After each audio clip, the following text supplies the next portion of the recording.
Hi, this is Tim Blankenship with Divorce661.com, and today we're talking about an item on the Los Angeles Superior Court judgment checklist. This is their rejection checklist that they use when you submit your final divorce paperwork, and it says, "We regret we must return the judgment for the following reasons checked."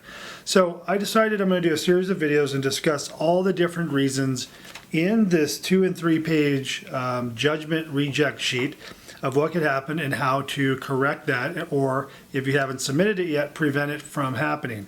So today we are going to talk about, and this is on page 2, we are going to talk about under where it says Judicial Council Form FL 180, and then on page 2 it says all sole and community property listed in the petition must be disposed of in the judgment. Okay, so when you filed your petition, and I have one here, when you filed your petition at the bottom of page 1, at number 4 it says separate property, and on page 2 at number 5 it says community property. Now at that point there is you may have either listed certain property, maybe you listed some items as your separate property and listed some items as your community property. Or maybe you marked the box that says in property declaration form FL 160, or you said in attachment 4. So if you listed property below, or if you listed property on that FL 160 or in an attachment, all that property in your final judgment must be disposed of.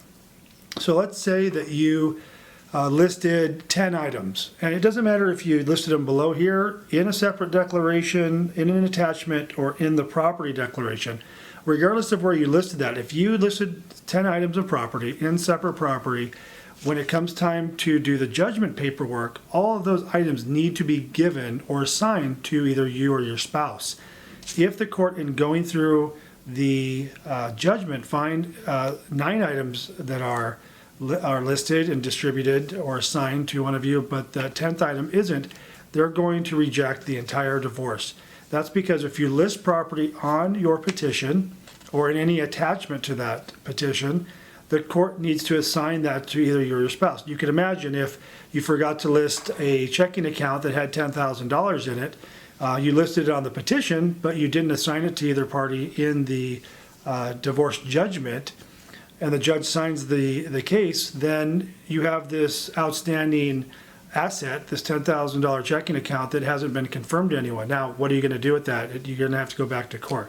So that's why the judgment would be rejected, because it doesn't address all of the issues of assets and debts being distributed that were listed in the petition.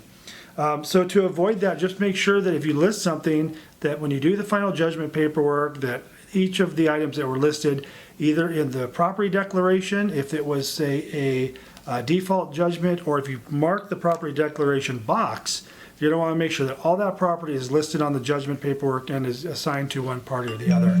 My name is Tim Blankenship with Divorce661.com. If you have any questions, please give me a call, 661-281-0266. Thanks, and have a great day.